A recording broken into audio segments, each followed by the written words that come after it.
friends, welcome to Ramas Yummy Kitchen.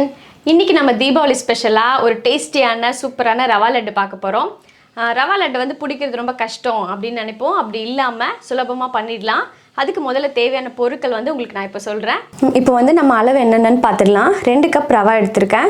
சக்கரை வந்து சமமா போட்டா நல்ல ரொம்ப ஸ்வீட்டா இருக்கும். இன்னைக்கு 1.5 கப் சக்கரை நான் எடுத்துர்க்கேன். உங்களுக்கு ஸ்வீட் அதிகமா வேணும்னா இன்னும் ஒரு 1/2 கப் சக்கரை சேர்த்துக்கலாம். இப்போ 1.5 கப் சக்கரை எடுத்துர்க்கேன். 200 ml நெய் எடுத்துர்க்கேன்.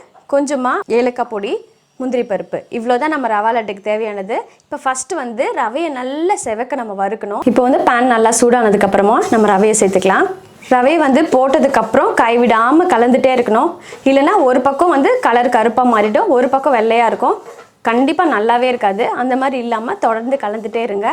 இப்போ ஃபஸ்ட்டு நம்ம போட்ட ரவைக்கும் இப்போயும் எந்த அளவுக்கு நல்லா வறுபட்டு இருக்குன்னு பாருங்கள். நல்லா பொன்னிறமாக இருக்குது.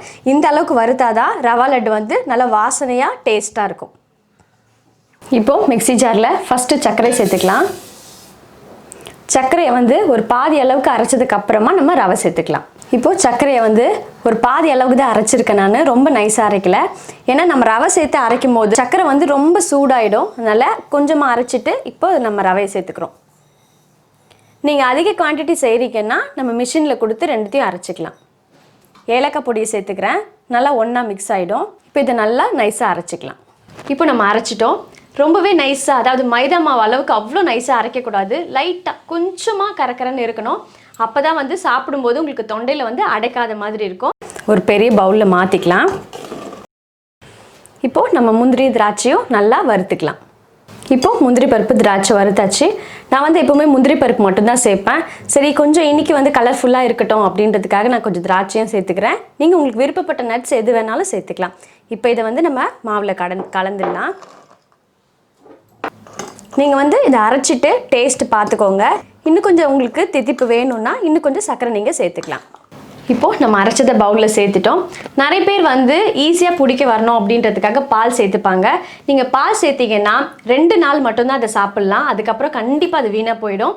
நீங்கள் நெய் மட்டுமே சேர்த்து செஞ்சிங்கன்னா 10 நாள் 15 நாள் கூட நீங்கள் ஒரு நல்ல ஏர்டைட் பாக்ஸில் போட்டு வச்சிங்கன்னா அவ்வளோ சூப்பராக இருக்கும். டேஸ்ட்டும் நல்லாயிருக்கும். 2-3 நாள் கழித்து சாப்பிடக்கூட. அதனால் இன்றைக்கி வந்து நெய்யை நல்லா சூடு பண்ணி நான் அதை தான் சேர்த்து பிடிக்க போகிறேன். நெய் வந்து நல்லா 200 நெய் வந்து நல்லா சூடு பண்ணி வச்சுருக்கேன். கொஞ்சம் கொஞ்சமாக சேர்த்து நம்ம இப்போ இதை உருண்டை பிடிக்க போகிறோம். ஒரு பக்கமாக ஃபஸ்ட்டு நெய் சேர்த்துக்கோங்க. மொத்தமாக எல்லாத்தையும் ஊற்றிட்டா உங்களுக்கு நெய் வந்து ரொம்ப அதிகமாக செலவாகிற மாதிரி இருக்கும். இப்போ கையால் இதை ஒரு பக்கமாக மிக்ஸ் பண்ணிக்கலாம். நெய் வந்து ஒரு மீடியமான சூடில் வச்சுக்கோங்க. ஸோ உருண்டை பிடிக்க நம்மளுக்கு ரொம்ப ஈஸியாக வரும்.